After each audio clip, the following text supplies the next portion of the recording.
அனைவருக்குமே வணக்கம். சற்று முன் கிடைத்திருக்கக்கூடிய ஒரு மிக மிக முக்கியமான செய்தி ஒன்று வெளியாகியுள்ளது. அமைச்சர் துரைமுருகன் முதல்வராகிறார்.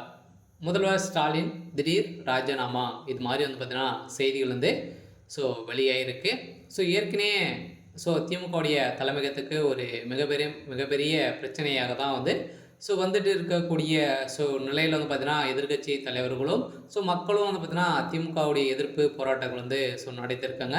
இந்த போராட்டத்தின் அடிப்படையில் முதல்வர் ஸ்டாலின் அவர்கள் ராஜினாமா செய்யணும் அப்படின்ற மாதிரி எதிர்க்கட்சி தலைவர் அதிமுகவுடைய எதிர்க்கட்சி தலைவர் எடப்பாடி பழனிசாமி அவர்கள் பார்த்தீங்கன்னா இப்போ இவருடைய பதவியை நீங்கள் ராஜினாமா செய்யணும் அப்படின்ற மாதிரி போராட்டத்தில் ஈடுபட்டு இருக்கக்கூடிய நிலையில் தான் இப்போ பார்த்தீங்கன்னா அதிரடியாக தமிழகத்தில் ஒரு மிகப்பெரிய சம்பவங்களாகவே நடக்க போகுது.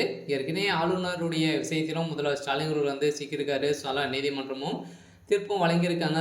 பார்த்தீங்கன்னா ஆளுநர் அவர்களை பார்த்தீங்கன்னா இழந்து போட்டு பேசியிருக்கக்கூடிய திமுகவுடைய பிரமுகர்கள் பார்த்தீங்கன்னா உதயநிதி ஸ்டாலின் இவங்களாம் பார்த்தீங்கன்னா கைது செய்யறதுக்கான அனைத்து ஏற்பாடுகளும் நடந்துட்டு இருக்கக்கூடிய நிலையில் ஏற்கனவே கள்ளக்குறிச்சியில் நடந்த கள்ளசாராயுடைய விஷயத்தில் பலி சம்பவத்திற்கு தார்மீக பொறுப்புகளை பார்த்தீங்கன்னா முதல்வர் ஸ்டாலின் அவர்கள் தான் எடுத்துக்கணும் அப்படிங்கிற மாதிரி தொடரப்பட்ட வழக்கில் இன்று இந்த வழக்குன்னு பார்த்தீங்கன்னா விசாரணைக்கு எடுத்துக்கொண்டு இருந்த நிலையில் தான் பார்த்தீங்கன்னா இப்போ இதில் நடந்த சம்பவத்தினால முதல்வர் ஸ்டாலின் அவர்கள் ராஜினாமா செய்யணும் அப்படின்ற மாதிரி தான் செய்தி வெளியாகிடுச்சு. அதனால் ராஜினாமா செய்ய போகிறாரா அப்படின்றது தான் ஒரு பெரிய கேள்வியாக இருக்குது. அதனால் பார்த்தீங்கன்னா இதில் இப்போ ராஜினாமா செய்தார் அப்படின்னா அமைச்சர் துரைமுருகன் அவர்கள் தான் பார்த்தீங்கன்னா இப்போ முதல்வர் ஆகிறார் அப்படின்ற மாதிரி நிறைய ஊடகங்கள் சொல்லியிருக்கக்கூடிய நிலையில் தான் இப்போ அமைச்சர் முதல்வர் ஸ்டாலின் அவர்கள் கைது செய்யப்பட்டிருக்காரு. இதன் அடிப்படையில் ஏற்கனவே ஆளுநர் விஷயத்திலும் பார்த்தீங்கன்னா நிறைய மெகா ஊழலும் நடந்திருக்கு. இதுக்கு தகுந்த ஆதாரங்களும் இப்போ பார்த்தீங்கன்னா அண்ணாமலை அவர்கள் பார்த்தீங்கன்னா களத்தில் இறங்கி திமுக சார்ந்த அமைச்சர்கள் 2026க்குள்ளே 11-12 அமைச்சர்களை பார்த்தீங்கன்னா சிறைக்கு செல்லத்துக்கான அனைத்து விதமான எவிடன்ஸ்களும் வச்சுருக்காங்க. அதான் பார்த்தீங்கன்னா அவங்க எதிர்பார்த்த மாதிரி தான் இப்போ முதல்வர் ஸ்டாலினுடைய தலையில் தான் விழுந்திருக்கு. பாலியல் விவகாரத்தாலும் இருக்கும் உறுதுணையாக தான் திமுகவுடைய அரசு சென்றிருக்கு அப்படின்ற மாதிரி சொல்லியிருந்தாங்க.